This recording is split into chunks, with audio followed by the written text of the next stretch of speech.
All right, welcome to the Town of Snowmass Village Council Chambers. This is March 25th, it's 4 o'clock, and this is an EOTC meeting. Welcome to the Board of County Commissioners and the Aspen Council.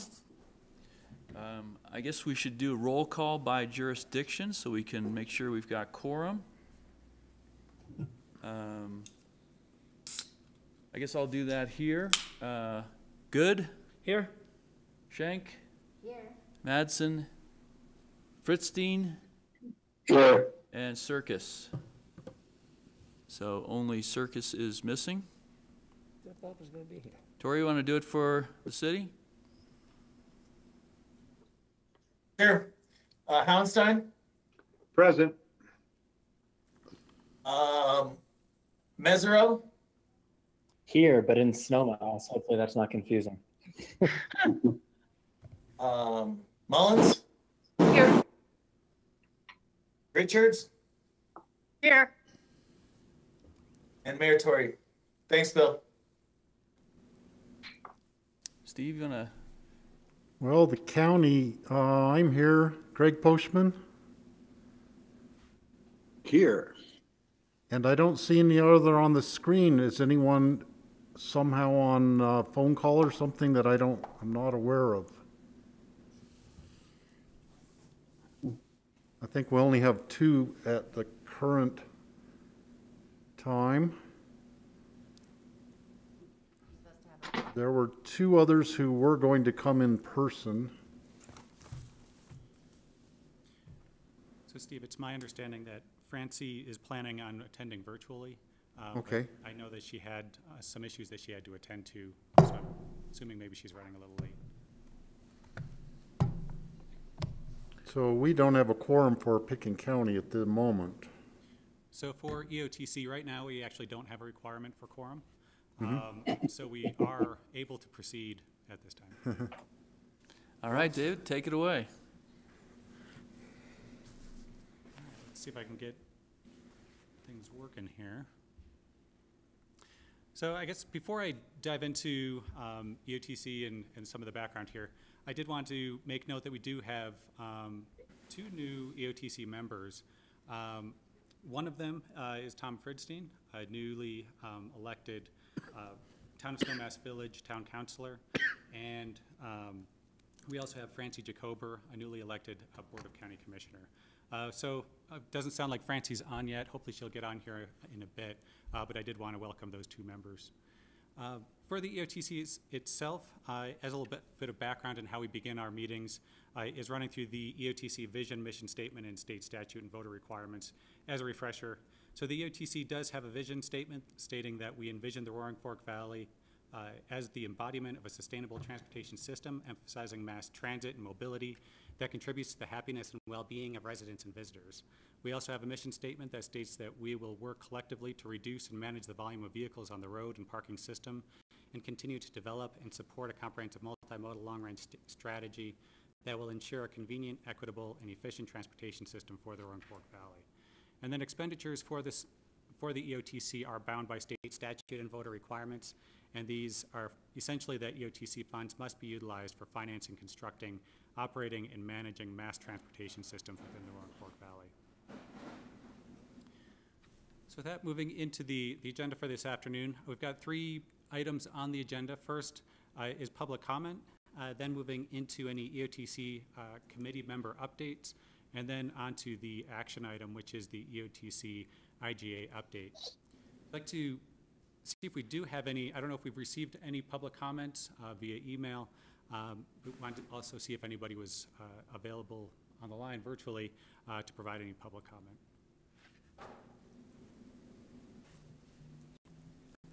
Travis, are you checking public comment? I can't.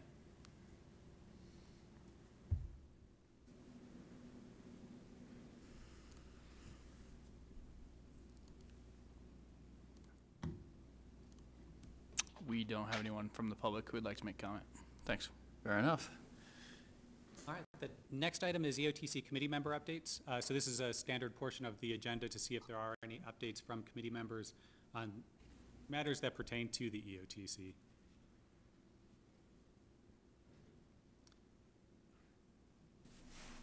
Any comments? Rachel, go ahead. This system, it takes me a minute to find everything. I've been told that this would be the appropriate time to bring up that there is a new statewide transportation funding proposal that is being introduced, and it's kind of radically different from any in the past.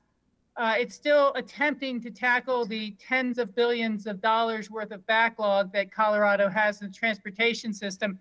And I don't have all the exact details, but I believe there'll be a time when Picken County, Snowmass, and Aspen will want to weigh in.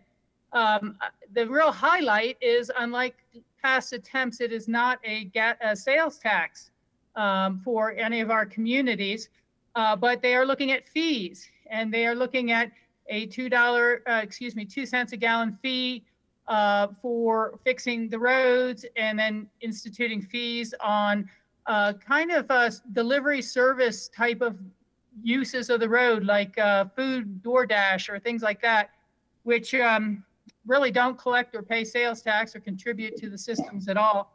And so while I'm not advocating it one way or the other, I do think that given that Highway 82 has been on the repaving list for 5 years and it's never moved up from year 5, and we know there's other great needs that they just don't have programmed into their 20-year plan, it's something we all should take a look at and seriously considering giving it some of our legislative support. There's no question it will be challenged because it is fees, not taxes.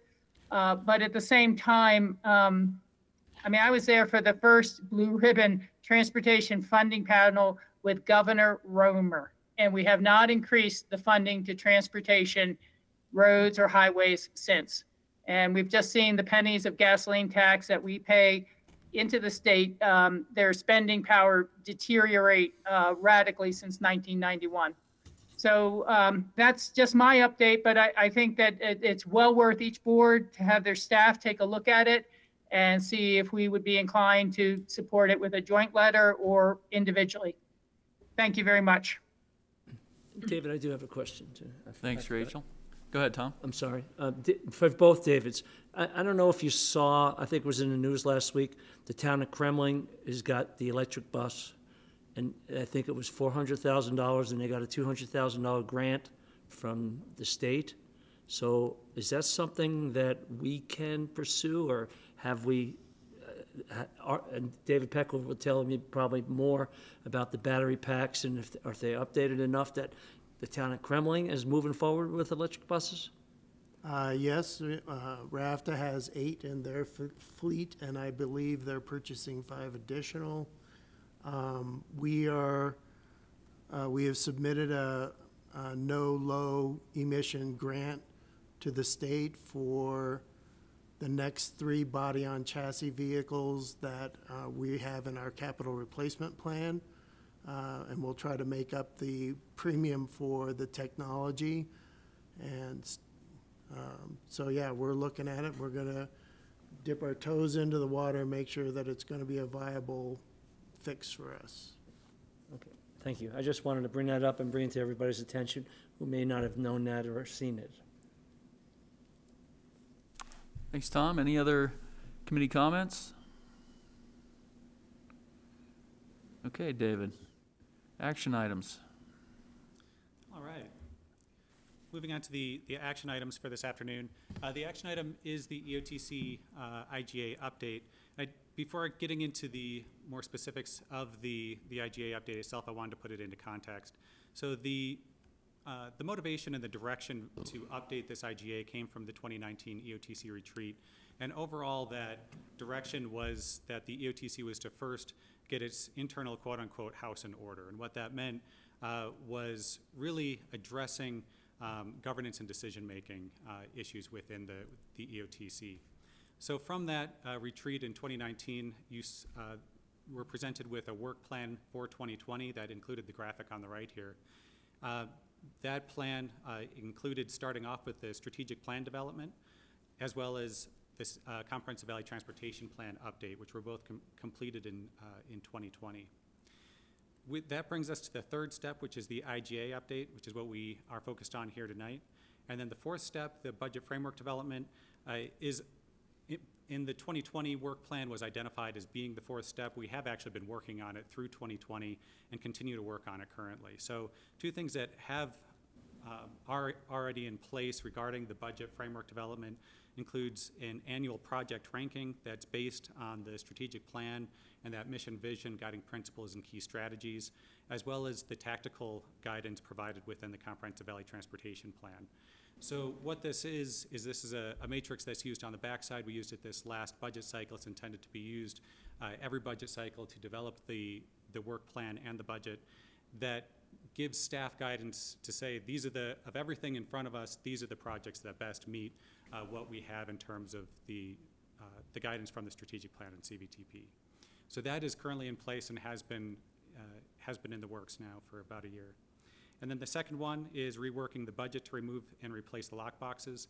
This was anticipated to be a conversation that was going to occur this year, but was bumped up in priority and time frame because of the changes in sales and use tax collections as a result of state law changes, and a lot of uncertainty as a result of COVID-19 and those budget uncertainties.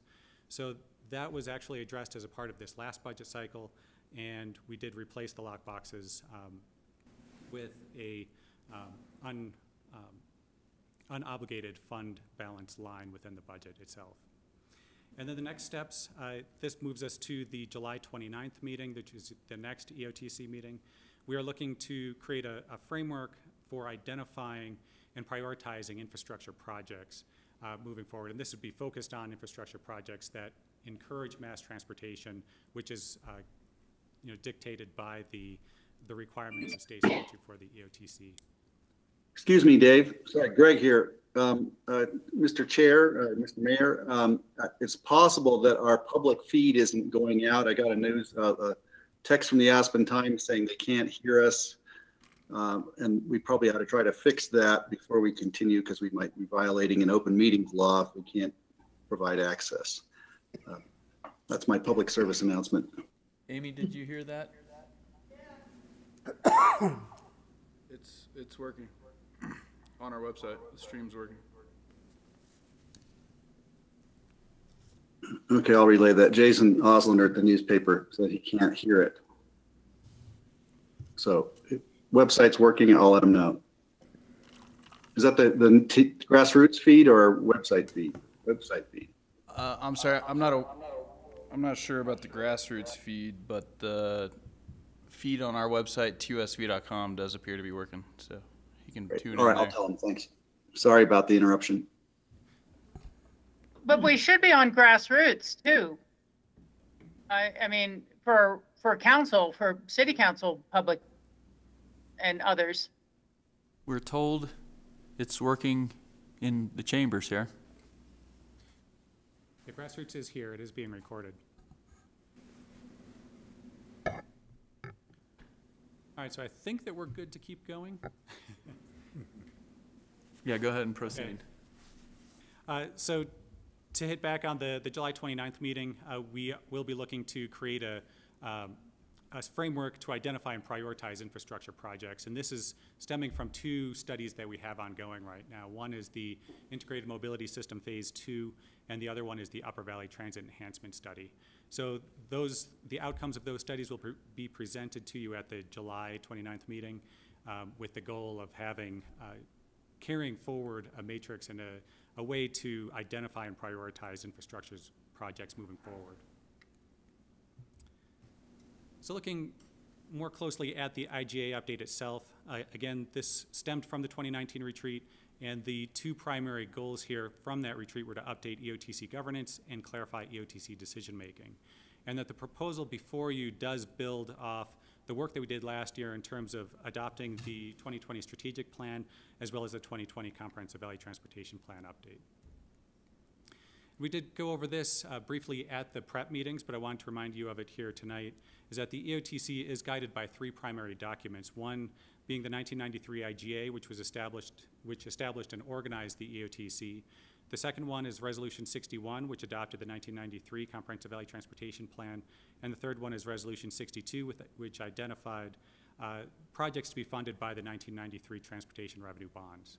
So I think it's important to remember that all three of these documents guide us currently. They have guided us since 1993. They were also adopted before the half-cent transit sales and use tax was passed by the voters in November of 1993. So that leads us to the goals for this update, which are threefold. First was to update the language and terminology in the IGA in Resolution 61 and 62. And this is simply modernizing the language, bringing it up to where we are currently, and as well as identifying where we'd like it to go. The second is simplifying the IGA and associated Resolution 61 and 62 by combining them into one IGA. So currently, we've got the three documents. I think adopting those as three documents made sense in advance of the passage of the half-cent transit sales and use tax. But it is cumbersome at this point to maintain them at three documents. So the second goal was to merge them into one more user-friendly document. And then third is clarifying governance and decision-making processes, which was the guidance that we received at the last EOTC retreat. So before we get into the updates themselves, I did want to remind everybody that this was reviewed by all of the EOTC staff, as well as city, town, and county managers, city, town, and county attorneys, as well as Pickens County Bond Council. And to hit on the Pickens County Bond Council piece, one of the resolutions, Resolution 62, addressed the 1993 transportation revenue bonds. So something that we didn't want to do going through this process was impact any revenue streams or revenue distributions or negatively impact any bonds or bond holders. So that's why we sent it out to Pickens County Bond Council, was to make sure that we weren't doing anything that we didn't want to do inadvertently. So he provided, Bond Council did provide significant comments that have been incorporated into the draft that you have before you this afternoon. And with those comments being incorporated, I think we're all confident that we won't be impacting revenue streams or negatively impacting bond holders or bonds themselves. So that leads me to the proposed governance and decision-making changes, which was the focus of this update. And those came out to be fourfold, and I'll go over these in more detail, but want to provide you an overview. The first one is identifying the organizational structure and committee name. The second one is that the EOTC meetings are to be held as special meetings, where voting at those meetings is to be final. The third one is clarifying decision-making processes, and the fourth is identifying what a quorum means to the EOTC. So the first one is pretty straightforward. This is identifying the organizational structure and committee name. So in the 1993 IGA, it states that the parties hereby agree to conduct regular public meetings of representatives of the three jurisdictions. But it doesn't otherwise identify the makeup or name the EOTC. So the proposed IGA states that the EOTC shall consist of elected officials representing the parties of this agreement, meaning the Pickens County Board of County Commissioners, the Town of Snowmass Village Town Council, and the City of Aspen City Council. So this maintains membership as it currently is and how it's been practiced over the years at the 15 elected officials. And then secondly, and this is really the meat of the changes, is that the EOTC meetings are to be held as special meetings, where voting at the meetings are to be final. So to date, the voting conducted at the EOTC meetings has not been the final vote. The final vote has occurred at each jurisdiction following the EOTC meeting with a vote that authorizes signature on the resolution of approval.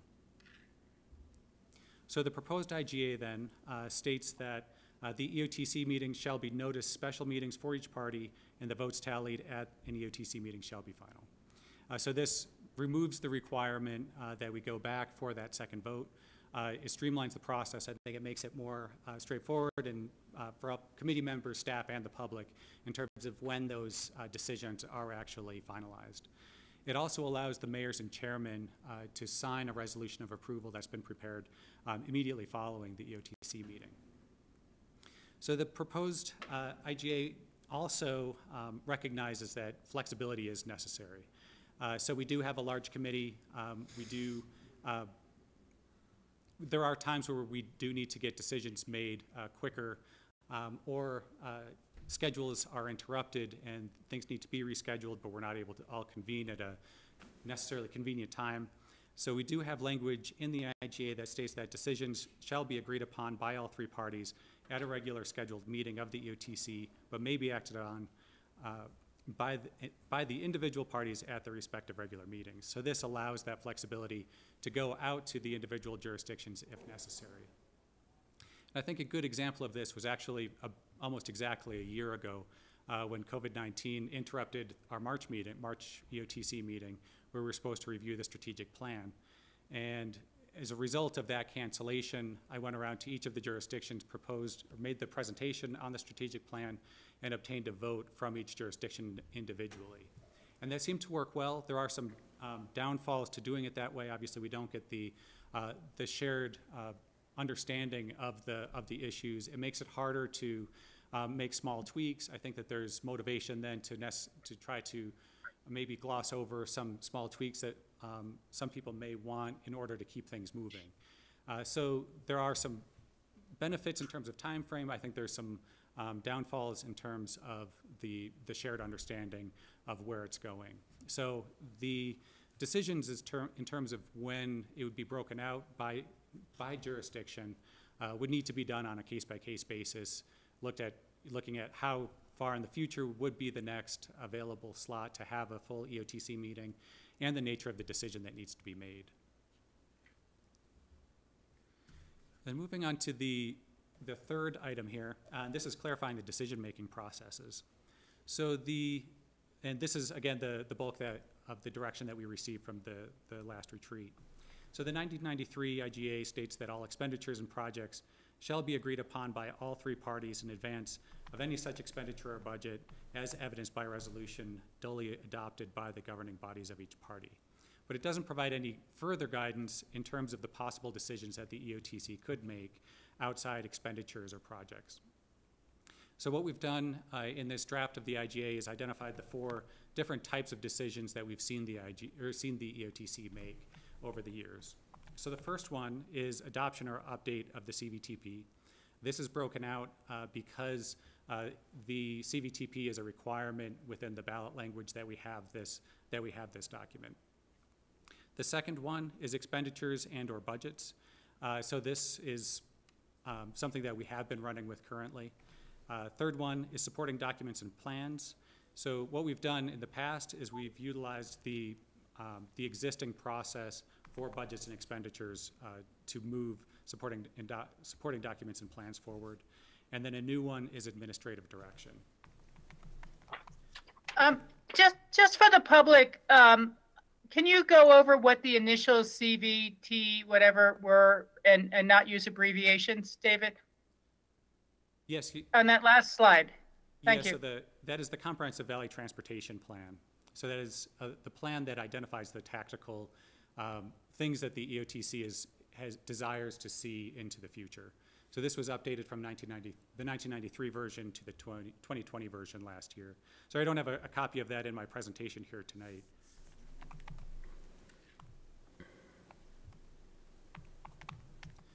So the decision making process itself, so this is a matrix that is broken out within the proposed IGA that has the 4 decision-making topics within it, and identifies what the process is generally for each of those topics. So as you can see, the Comprehensive Valley Transportation Plan, expenditure and budgets, and supporting documents and plans, these all follow the same process, and they're all similar to the process that we've been currently using for expenditures and budgets. So essentially all 3 jurisdictions need to agree in order to move that forward, and then we need a signed resolution at the end of the day. The new one is administrative direction. And because administrative direction is a lower bar than the other 3, because there is no expenditure of funds, there's no adoption of plans, and there's no amendment of plans. So this is the EOTC giving direction to staff to go do X. So it's a lower bar, and this is a majority vote of the 3 jurisdictions. So 2 of the 3 jurisdictions need to vote in favor of it in order to provide that direction. And then the last one is identifying a quorum for the EOTC. So currently, the EOTC, as you saw here tonight, does not have a requirement for a quorum. It simply states that it's a meeting of representatives of the 3 jurisdictions. However, if we're going to move to a process where we have special meetings and the voting conducted at those meetings is final, we do need to make sure that we have a quorum because we don't have that second step for the vote. So the proposed IGA states that a majority of the membership from each of the parties must be in attendance to officially act at an EOTC meeting. So by a majority, this is pretty straightforward, each of the jurisdictions has 5 elected members, so 3 members needs to be present in order to move forward with the meeting. I would add that over the course of COVID-19, and I think is evidenced here by the meeting tonight, we have had success over the past year using virtual meetings, and we are going to anticipate using that into the future. It's our hope that continuing to use virtual meetings will increase the possible attendance and increase the likelihood that we have quorums at the EOTC meetings as they're scheduled. But with that, I do want to, staff is recommending adoption of the proposed 2021 EOTC IGA update. I think it's, at this point, open up to questions. I do want to make note that I do have each of the pages of the proposed IGA at the end of the presentation if we need to refer to them. I figured it would be too tedious to go through them page by page unless we needed to. But just so you know, they are there. Greg? Yeah, hi, sorry, this is still back on the audio topic. There is no audio going out live, and the Aspen Times is calling to accuse us of violating open records rules. So this is probably a pretty important thing to fix. You know, the website just isn't transmitting the audio somehow. That's all I know about it. I've tried the GrassRoots and the website, and I'm getting nothing. So we may be talking to nobody except ourselves here. I suggest we try to fix that. Thanks. Other than that, I'm great. I'm happy with what Dave's got there. Thanks. And Dave, this is Ann. Could you go back to the previous slide? Somehow I didn't read the whole thing before you. Great. Thanks. We're working again. Oh, just got a report that it's working now. Thank you. Okay. Thank you. I got it, David. Okay.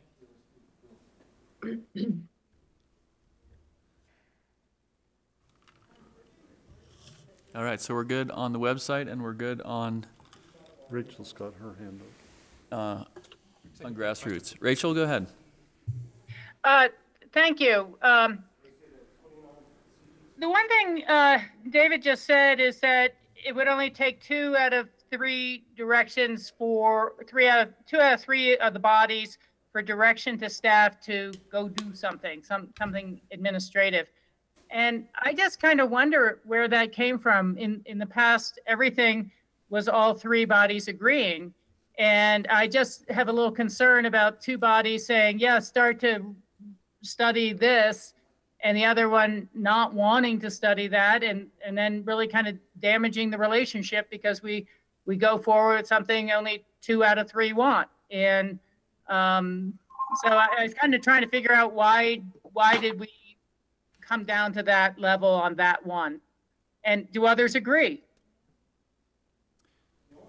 So just for background and where the thinking is on our end, again, it's because it's direction, so that we couldn't expend funds based on direction, and we couldn't change any plan. So the thinking was, you know, do we want to explore doing whatever using staff time? Can you give an example? I think a good example might actually be, if you recall from this last budget cycle, there was a recommendation proposed, or a proposal I should say, that staff research or spend some time looking into an aerial connection between the Brush Creek Park and Ride and Aspen.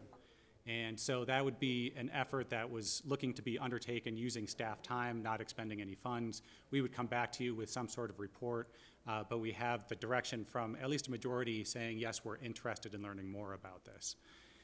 So that was the thinking. I don't disagree with Rachel's comments. The way this has been practiced in the past, if you think back to The April meeting last year, the way it was done is we did a majority vote of everybody as opposed to a majority vote of the jurisdictions. So Yeah. we were trying to standardize it in terms of jurisdictions versus a majority vote of commissioners or counselors.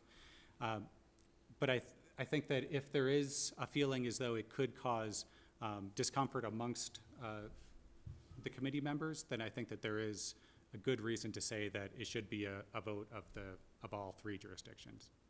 Yeah, and David, you may have misspoke or I may have misunderstood you, but I thought the direction was to not look any further into aerial tramways. Did you get direction to do that, and are you doing that? No, I am not doing it. I was putting that out there Okay. as an example of that was the latest example I could think of that would Okay, be I just wanted to make sure that we didn't cross wires there. Thank you. Ward has his hand up. Ward? Yeah, I agree with Rachel. I think that the administrative direction should be all three bodies because certainly administrative direction is an expenditure of time because staff does not do this for free.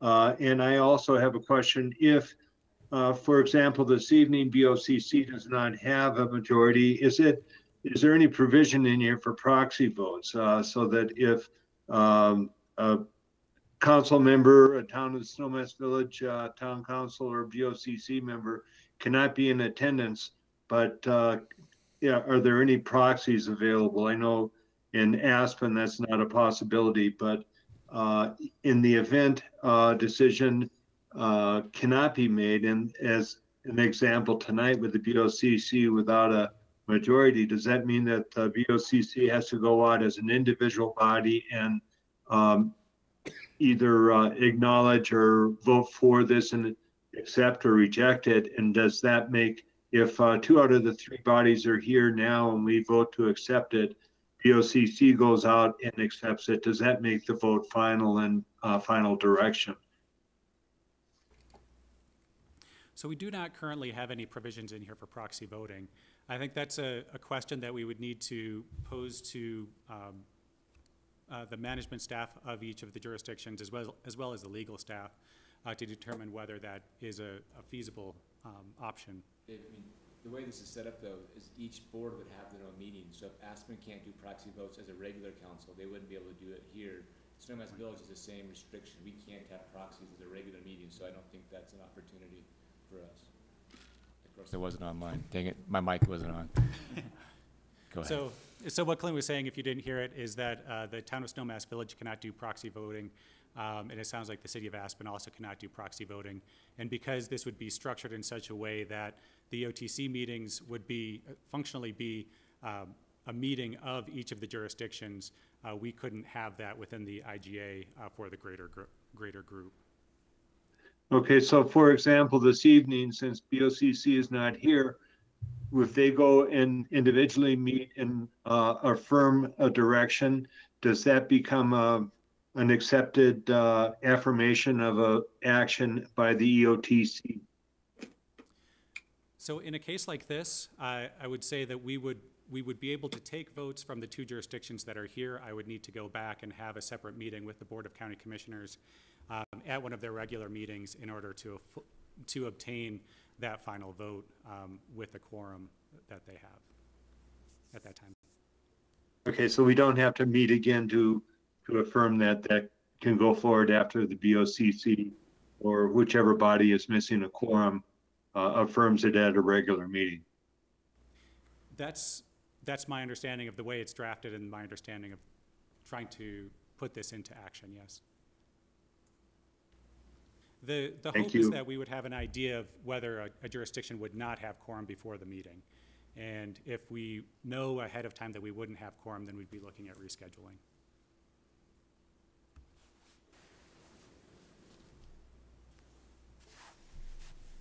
Any other questions?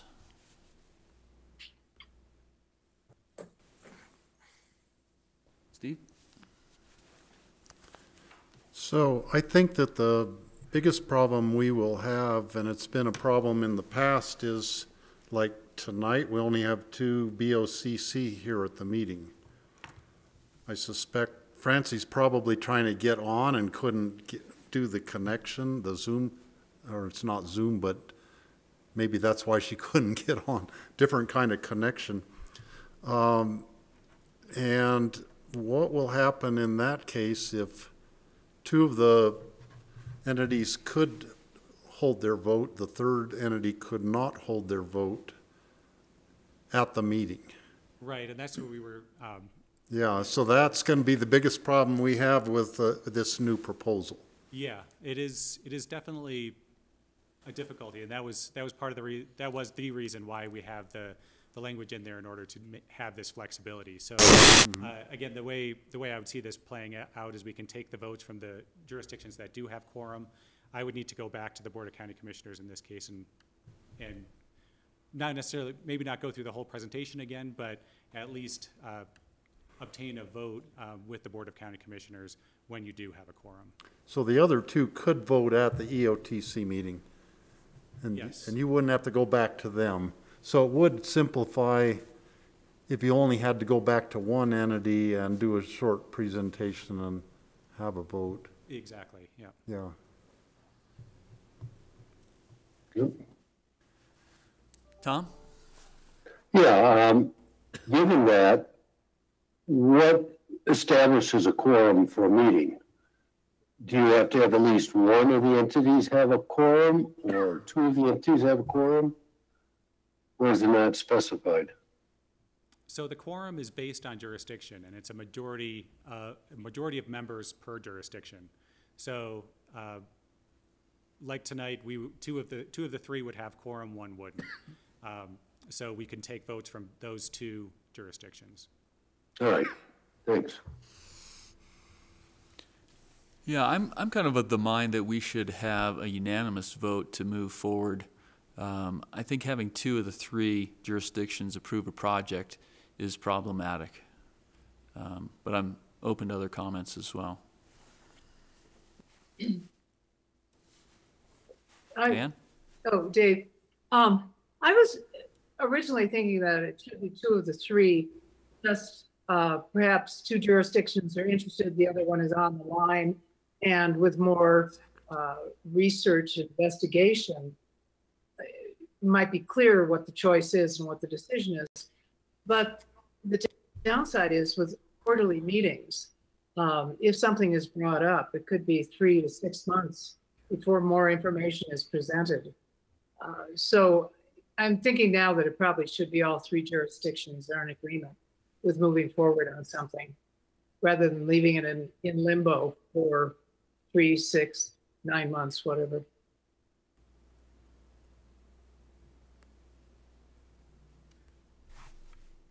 Anybody else? Tori? Yeah. Thanks. Hey, Dave, can you go back a slide, please? Thanks. I just want to say one of the considerations here is that, we take things back to our regular meetings, and it has an opportunity for public comment. And I just want to bring that up as just form of process. I support an update to the IGA, but, you've heard a couple of concerns here from board members, and I think those should be addressed. So if there is an easy way to do this, that's great. I just hear different support for which quorums are necessary and when votes are taken, and is it a majority of members? Is it a majority of individual boards? So I do support the IGA, but I'm just not sure is it really in its finest form? Have we covered all the bases of the complaints or the concerns that are raised tonight? Yeah, I mean, just reading this, a majority of the membership of each parties must be in attendance to officially act at an EOTC meeting. And it may be clear to the person writing it, but it sounds like this whole meeting should be canceled because we don't have a majority of the membership from one party. And we are continuing with our meeting. And, maybe if the language was just more clear that there can, but right now it just says representatives of each jurisdiction and no requirement for a quorum, but a majority of the membership from each parties must be in attendance to officially act, that sounds like it controls the other two parties, even if they have their full membership.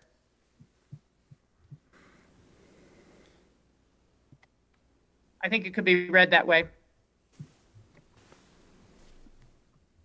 And I can go back. Can you guys hear me? Yes. Okay.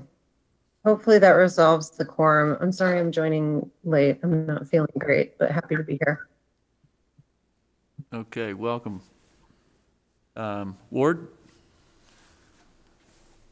Yeah, I think that section 2, item F, is that the only item that needs to be changed to reflect that all boards must agree? I believe it is. So we already have the language, where was it? Stating that decisions should be agreed upon by all three parties at a regular schedule or at a regular meeting of the EOTC, but may be acted on by the individual parties at the respective regular meetings. So for each of the decision points, this caveat is in there already. So I think clarifying the language in terms of the quorum is really the source of the confusion here. So just for clarification on our attachment 1, page 22 of our packet, item 2F, that if we strike the last sentence of that that subsection, that we in essence make the box administrative direction on the box below that to be agreed upon by all three parties.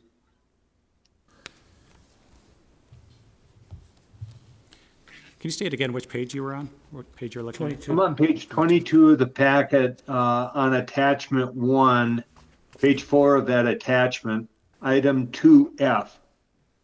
It's the chart.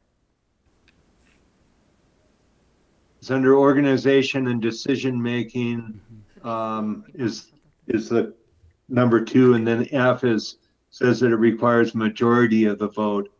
What I think I hear and what I want is that the box right below that, that third box, fourth box on the right should be agreed upon by all parties. And just above that, the two sentences, if we just strike the second sentence, that would, I think, take care of what my objections are.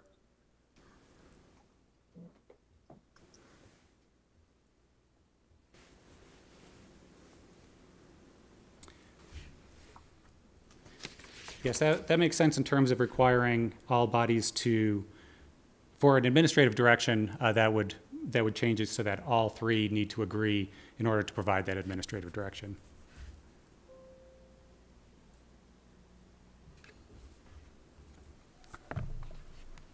Other comments?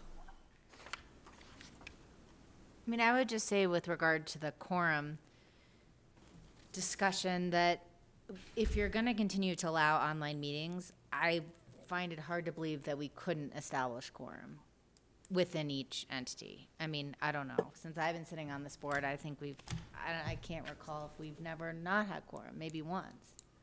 And that was before online meetings, so I'm not that concerned about that. But who is that speaking? I don't see the video. Can you not hear me? No, I can hear you. I just is it Alyssa? It's Alyssa. Me.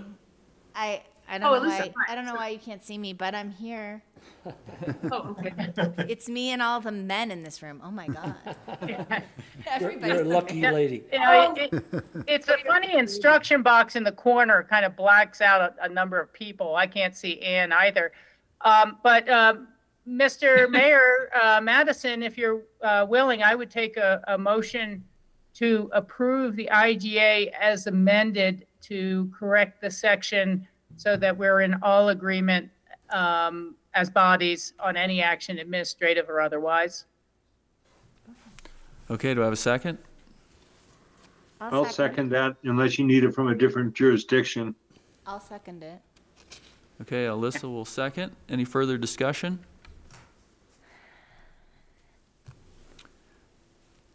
Steve?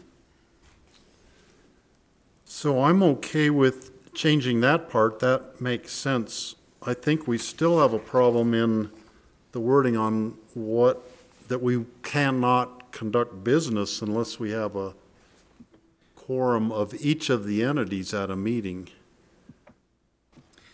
I think that's that wording is confusing and up to debate depending on who is reading it. And I think we need to clarify that also. Yeah, you're right. If it's acceptable to the seconder, I would amend my motion to change the second bullet point on the page we are now seeing, that decisions should be agreed upon by all three parties at a regularly scheduled meeting of the EOTC or a follow-up meeting. Wait a second, I'm sorry, I'm getting the wrong one. I withdraw that. It was on the previous page, Dave, if you can go back up one page on the, let's see. No. I think it's 4. Maybe 4, yeah. Yeah, a majority of the membership from each of the parties must be in attendance to officially act at an EOTC meeting, and add the language, but not to hold the meeting. Would that do it? I mean, we can hold the meeting without voting. Can you tell us what page we're on? Because I'm like all over the place. I can't find it. I thought page 22, aren't we? I was actually just trying to find it myself. If anybody else has language suggestions there, but it's just not clear. It sounds like there needs to be a quorum of each party to be in attendance to officially act at an EOTC meeting in any way at all. This is on page 21. Section 2A. Oh, here we go. Hey, Okay. Dave, sorry to interject, but I'm still getting messages from the Aspen Daily News that they're not getting audio of this meeting, specifically on the Snowmass Media Center through that website. Can I ask who specifically is trying to get in, and I can send them a direct link as a workaround? Is it Megan? It is Megan. Matthew Bennett and Megan. Yeah. Got it. I will send them links now. Thanks.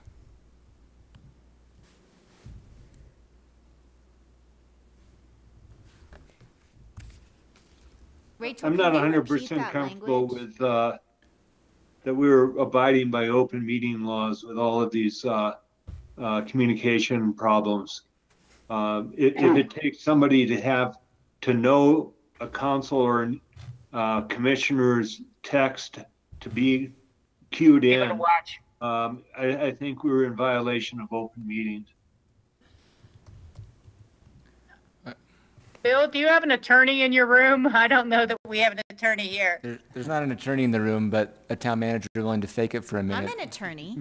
There's not a town attorney in the room. Okay, don't insult me. Pardon me. The town hall is open, and so the meetings are open to the public in Snowmass Village physically. They can be here and see the exact same thing that everybody in this room sees. So whatever that's worth, it is an open meeting. And we do think with everything, links are out, and when there are certain people from the press going to different links, we've got 4 different ways of getting the information out between GrassRoots and different link sites. So it's completely your call how you want to make the decision if you want to delay, but I'm pretty sure I can tell you that if this room being open to the public is meeting open meeting standards and laws. Is this meeting being recorded? Yeah. Yes. Yes. So just to throw this out for all of the voting members here, if we approve, make an approval here, and there are objections about open meetings, that if we could rebroadcast this or have another meeting at the next meeting to affirm it, I just want to make sure that we're being as transparent and have ours is covered. Okay, so noted. I would add as well, because we are still under the current process, this does still need to go back to each of the jurisdictions for a separate vote and to get a signature on the final resolution. So there will be that additional time as well. Yeah. Can I have a question. David, is there, again, just back to the second bullet point on the screen in front of us, a majority of the membership from each of the parties must be in attendance to officially vote as opposed to act? You know, it just, the language is there. It sounds like we can't have a meeting unless there's a quorum of each group at that time. And you know, yeah, I don't know whether you say, while a majority of membership of each parties must be in attendance to officially vote and act at an EOTC meeting, a meeting may be held without a quorum of any individual jurisdiction. So what I was looking we have at to was define, actually, can we or can we not meet unless we have a quorum? And it's currently reading that we need to have a quorum to meet, as I read it, unless we can clean that language up. so what I'm looking at is possibly moving the language that states that, go back to this slide.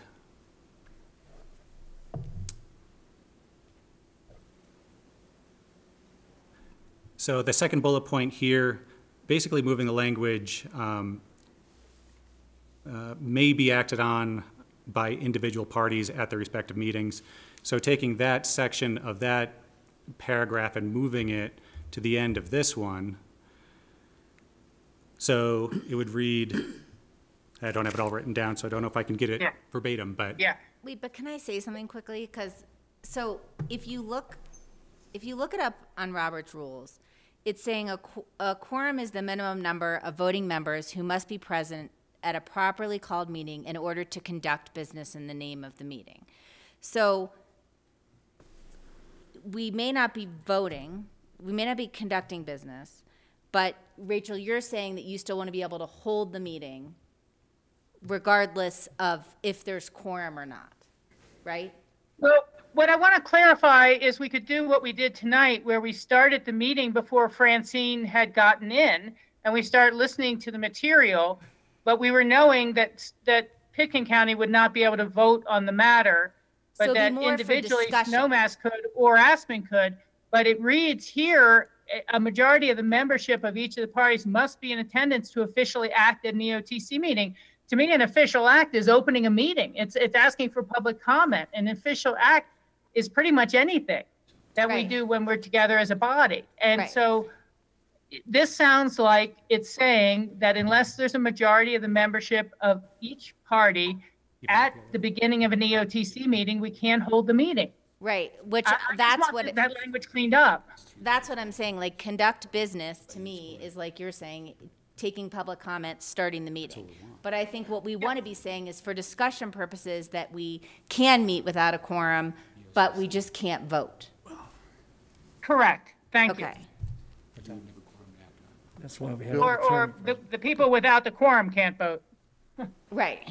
So basically that we can have discussion, but we cannot conduct The people with.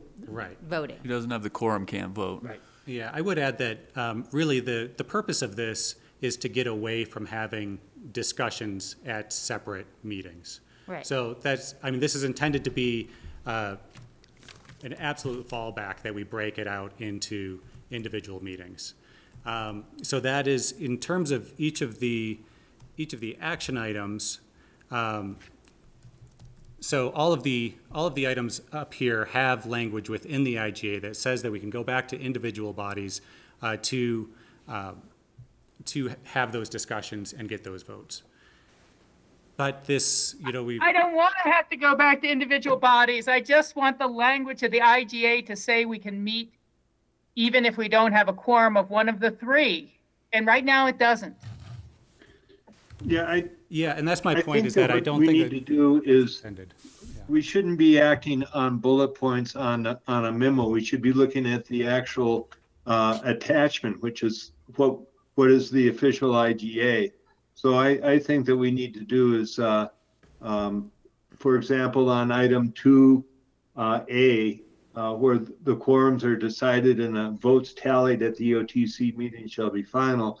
I think we need to clean this up so we know exactly what a quorum is, when official business can be conducted on the official IGA agreement that we're voting on, not on a memo describing what the action items are. So since I think we're under the guidelines that each individual organization needs to approve this at their individual meetings, that we can make those, we should be able to make that adjustment or edits, approve them at the individual meetings, and then at the next EOTC meeting, approve them as an official IGA. That's what I feel most comfortable. But my question is, I'm not even sure that under the appropriate rules that you're allowed to call the meeting to order. I mean, you can call it to order if you don't have a quorum, but I don't think that you can do anything other than adjourn it or schedule it for another time. So I don't even know that you can have that discussion. Do you know what I'm saying? Like, which Rachel is intending to do. So that's the issue. I don't think there's much you can do other than recessing it, changing the date of it. Yeah. Once you've made it that requirement, that has to be a quorum of each board in attendance to start the meeting, to have a meeting, then that's a new bar. That's simply a new bar that we're putting in place. And I mean, certainly we're all going to try and make the meetings, but the reason people aren't on a given day is they have other meetings. Mm-hmm. And, you know, we have the fail safe that you can go backwards and just talk to an individual jurisdiction. It's not the desirable course, and we don't want to do it all the time. But over the years, there's been a lot of EOTC meetings that were not canceled. There wasn't a majority of the city, or there wasn't a majority of the county, or there wasn't a majority of the Snowmass. But we talked through the business and we took it back to our other members. And then as full boards, we all voted on whatever had been discussed. And it certainly is a cumbersome process. And I prefer moving towards this process. And the only thing we're getting hung up on is when we can start a meeting. And right now, as written, we need a majority of each board in attendance to start and have a real meeting of any sort, let alone vote. And so that needs to be cleaned up. And I think Ward is the one who made the suggestion that maybe this isn't quite as clear as it should be, and we need to define terms a little more and decide what we want to do. I could go either way about whether we have to all have a quorum to even start a meeting or we don't. But it needs to be clear one way or the other. Yeah, and I withdraw my motion. We're going to have to start again. If we look at 2A, it says the majority of membership from each of the parties must be in attendance to officially act. Exactly. I don't know if to officially act is now that there is a quorum, Francie's here, there's a quorum that we could officially act, or as Rachel's suggesting, we can't start the meeting until there's an official quorum. So I just think that it needs to be very clear before we vote on it. I think that meeting is an act.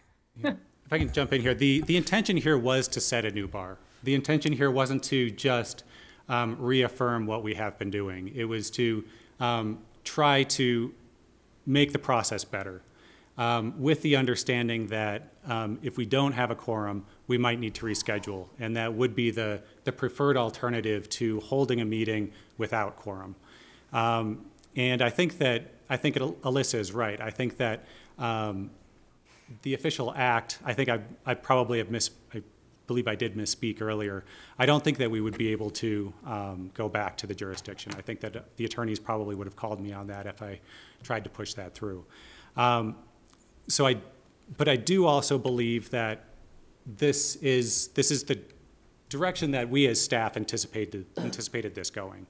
Was that we need to start making decisions as a full group, as opposed to making decisions split. And so that was the initial goal here. So, Bill? Steve? We would be calling a special meeting. Each of the entities then would have to vote to open the, well, I don't know if they'd have to vote to open the meeting, but when a special meeting is noticed, if we don't have a quorum, if we only had 2 commissioners show up, the meeting's canceled.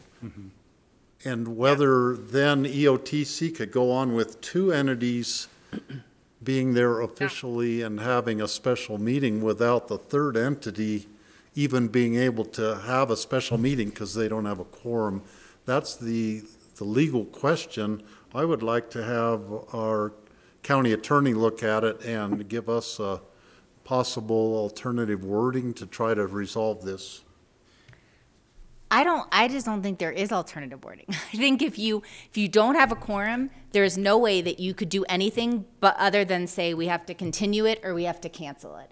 And I think what Dave is saying is that the whole point is that we need to be together to discuss. And so if people can't be here for whatever reason and we don't have quorum from one of the entities, then the meeting's canceled or rescheduled. Okay. And I think that's the way it is. So the intent thinking through this at the beginning, and maybe we should have me in particular should have spent some more time thinking about this possibility of people not believing we had quorum, getting to the meeting, realizing you don't have quorum. The thinking going into this was we would know ahead of time whether we would have a quorum or not. So we would know whether we need to split it out into 3 jurisdictions, if that is an option based on the decisions that need to be made, or if we should reschedule it for a later date. Tom Fritzstein? Yeah, I realize it's my first meeting, but it seems to be consistent with everything you're outlining here is we should hold meetings, we have a quorum of each entity, and we make decisions in the meeting, and not have the alternate that can just go off to the separate entities. We need to do it one way or the other. And I agree that if we don't have a quorum, all 3 entities, we should not have a meeting. Ann? Yeah, I just wanted to say I'm in agreement with that. What we're trying to avoid is these redundant conversations. And the only way to do that is have everybody at the meeting and have one conversation. Yeah. Yeah. Ward? Yeah, I agree. I think, David, we all agree on the intent of this, that we didn't want to have to go back to individual organizations, make a decision and come back. Just like APSHA used to be that a decision had to be made by the city council, it had to be made by the BOCC, and then it had to go back. So this was the attempt here is to streamline, and I think everybody agrees with that intention. But I think that this needs to be cleaned up before we can officially and reliably make adopt an IGA that's going to reflect that intention. Yeah. I also fully agree with the intent. I mean, that's not my issue at all. And you know, we can go forward with this. I'm very happy to go forward with this. I don't want to see defaults of individual meetings, but I do know that if a board thinks, oh, we got 3 people and someone has a car accident, someone has a ski accident, someone has a sick kid, or they get sick themselves, suddenly the meeting is canceled and it will take 2 months or more to schedule another meeting. And David might need spending authority or direction or something to secure a federal grant, and it's timely. And so that's where we're human and we may run into issues, and it does happen. You don't plan on it. You try for it not to happen. You try to have your full board there so that if one person drops off, you're still got a quorum. But I don't know if we should have pre-scheduled some alternate dates in case we miss a meeting or something. But I do know that things come up and people miss meetings. And so I just am hoping we don't create something that puts us in a standstill. And that's the only thing I'm really trying to avoid here. But I'll go with whatever way we go, and I agree fully. We should all be at the meeting. We should have a majority at the meeting at each time, and let's simplify life. But life happens. Thank you. Steve? I think we should have a paragraph, and maybe the wording is in here, but a fallback option paragraph that if for some reason the EOTC is not able to hold a meeting because of lack of quorum, that then David could go to each of the entities individually with some pressing matter, because we don't want to have to wait 2 months to deal with something that's really important. And I think we probably need a whole separate paragraph added just to describe that. That is actually already in here. And I think the wording's in there, but maybe it needs to be emphasized or pulled out somehow. I mean, thinking through this conversation as as we're going through it, I think the issue is that we've got this paragraph 1A or 2A, sorry, that states that the majority of the membership needs to be in attendance in order to officially act as at an EOTC meeting, and that is intended to be if we're all going to be together, we need to all have quorum. But we do have provisions where we can meet individually outside of that special meeting or the EOTC. And still get those decisions. And so that is within, let me find the page here. Within each of the action items. So that is in paragraph C, D, and E, all have provisions for those decisions that say that we can go out to the 3 entities individually and also obtain a vote that way. But I think that the breakout here, and I apologize for the confusion that I've causing trying to think through this scenario on the fly here, is that we're either meeting as a full group or we're doing it individually. Mm-hmm. Okay. Ward? Yeah, I'd like to move that we continue this to the next meeting with amendments being made to the quorum definition of quorum when a meeting can begin under 2A, and that all 3 parties must agree under 2F, and come back with a IGA that we can approve at the next meeting or individually at our 3 boards. And second the motion. Further discussion? Well, I just don't understand what has to be changed about 2A. I mean, I think we're all in agreement that no meeting can happen unless we're all here, and that there is the ability to go to individual municipalities and, get information to them and make decisions that way. I mean, I agree with the other change to 2F, but I don't know what has to be changed about 2A. Can you offer clarification for 2A? Maybe we can put this to bed now. My suggestion would actually be if you do want to, so it sounds like we want to acknowledge the ability to go out into the 3 jurisdictions within this section 2A. Mm-hmm. And so it seems to me that if we say a majority of the membership from each of the parties must be in attendance to officially act at an EOTC meeting, and then go on to some of the language that we have in the other sections, unless acted upon by the individual parties. Find the rest of it. Maybe like in the event that quorum cannot be established, blah, blah, blah, and you take it from that other paragraph. And that's what I'm looking at doing, is taking acted upon by individual parties at their respective regular meetings. Right. So basically taking that section and moving it up to 2A so that it's acknowledges that we have the ability to do that, but we wouldn't be convening as a full EOTC meeting. We wouldn't be convening as the EOTC at that point. It would be individual parties. All right, in the interest of putting this to bed, as you say, Ward, would you like to pull back your motion?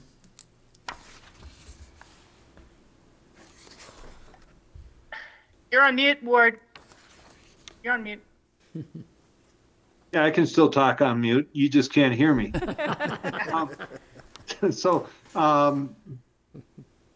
Mayor Mattson, so I would withdraw my motion, and then there would be a motion to accept the IGA with an amendment or with a change to section 2A. Is somebody have a clarification on 2A that's acceptable to everybody?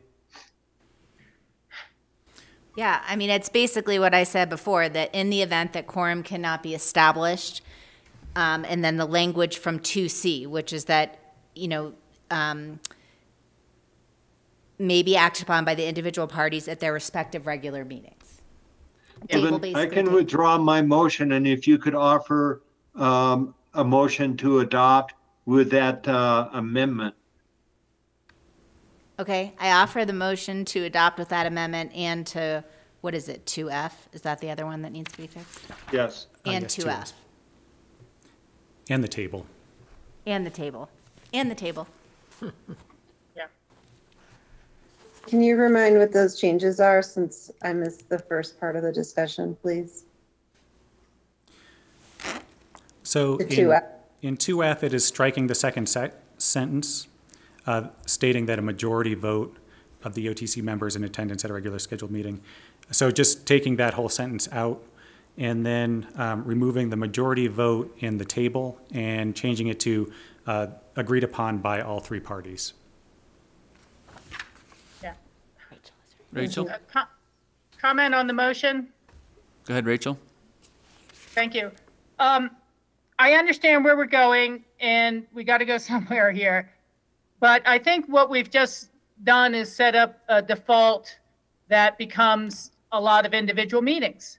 And instead of being able to at least have 2 of Aspen and 5 of Snowmass and 4 of the BOCC talk about something, to be able to bring the information jointly back to their board members and share what's been said, our default is going to be, we either find a new date we can schedule and all meet, hopefully within a short time period, or it will all go back to individuals.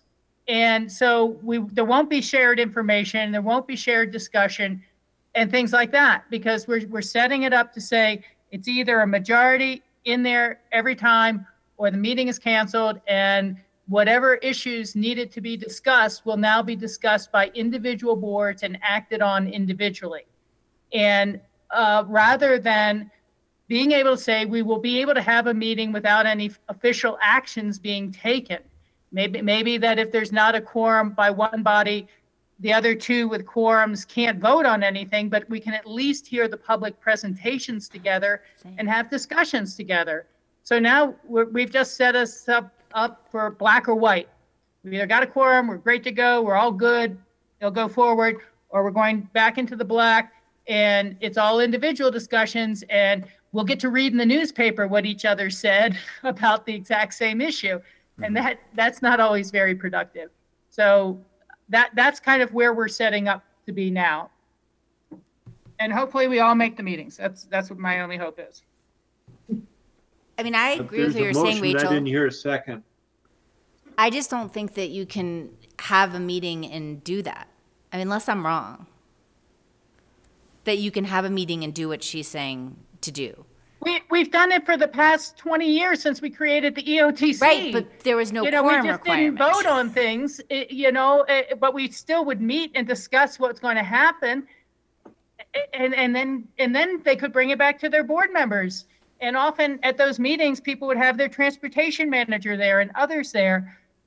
So that's what, again, I'm hoping it works out and we're all just there all the time. But we're setting it up so that we all go to forums and discussions and meetings all the time and, look to certain directions without an official vote. If we made it so that you just can't vote unless everybody has a quorum there, but to cancel the meeting and then try to find a rescheduled date is gonna be very cumbersome. And then the public misses the conversation, and we're all going to be talking to each other through the papers. I don't think, as Alyssa said earlier, I don't remember a meeting where we didn't have a quorum anyway. So I don't understand why we're all beating this horse down. Especially with the online. Right. I'm sorry, I'm confused with why we're spending so much time on this. All right, we have a motion on the table. I believe Ward seconded. Is that right, Ward? I didn't hear a second, but I will second the motion to approve with, as I understand it, the striking of the second sentence in section 2F, changing the box to agree upon by all three parties. And I'm not 100% clear or even 50% clear on what 2A is. We're just leaving it. Just what it is. Say it again. Okay. Let's, Do you think we could move the screen thing so we can see 2F? Good idea, Francie. Thank you so much.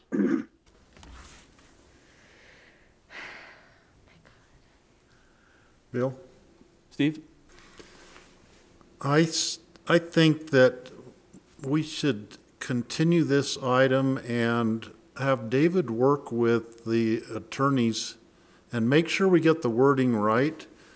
I would hate to go to a lot of having us be wordsmithing and have it turn out that there's some glitch to it that we could not hold a meeting legally. We go ahead and hold a meeting that's not a legal meeting and make decisions and get in trouble with the public. I want to make sure whatever we do is totally correct legally, so our meetings are correct. Clint? Mr. Mayor, with the motion, as I understand the motion in the second, if this is an advisory vote at this point, so Dave can take this advice, take everything that everybody said, confirm it with all the appropriate parties, and then he still, because we're operating under the existing rules, has to bring it back to the boards. So I think he can do exactly what you're saying, Commissioner Child, and then bring it all back to you individually with the motion in the second that's in place right now. Yeah, that's a good one. Yeah, so I do have language, draft language for 2A, the changes to 2A. I can run those by each of the attorneys, make sure that they're comfortable with them, and then bring that back to you at each of the individual meetings. Skippy? Yeah, just before we vote, because it sounds like there's some confusion. I'm amongst them. So I will summarize what I understand. And David, you tell me if I'm correct or confused. And if I'm confused, please correct it. And then everyone can vote based on a shared understanding. My understanding is that the goal was to streamline this process. And so in order to do that, we are requiring quorum from all three individual bodies at EOTC meetings after this is adopted. If there is not quorum from each of those three bodies, that meeting cannot happen. That's based on the expectation that everyone will go to those meetings just as we go to all of our normal meetings. If that does not happen, for some reason, there remains a safety valve so that they can act separately outside of that meeting, but we hope that safety valve never gets used. Is that correct? That is correct, yep. Great, that sounds reasonable to me, and we'll all make up our minds. Thank you for your summary, Skippy. I think we should move forward and have a vote by jurisdiction. We'll start with Snowmass Village. All those in favor?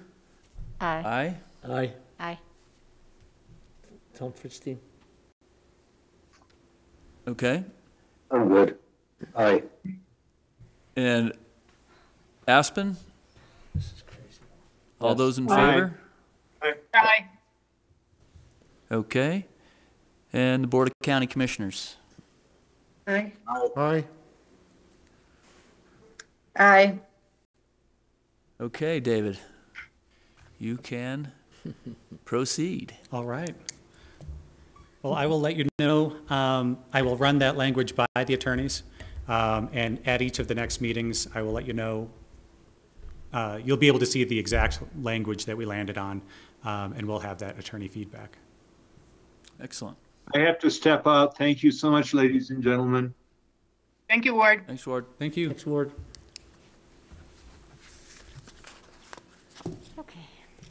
All right. Next. What do we have next, David? That is it. Excellent. Motion to adjourn? Motion to I'll make adjourn? that motion. Anne? Oh, Ann. And second, thanks, Ann. All those in favor? Aye. Thank you all for your time. Thank you, David, for all your work on this. Thank you all for all your thoughts and comments, and yeah, it's not easy. Heard and counted. We'll get there step by step. Thank you. Sorry I was late, everyone. So sorry. Okay. Night, everybody. Have a good weekend. You too.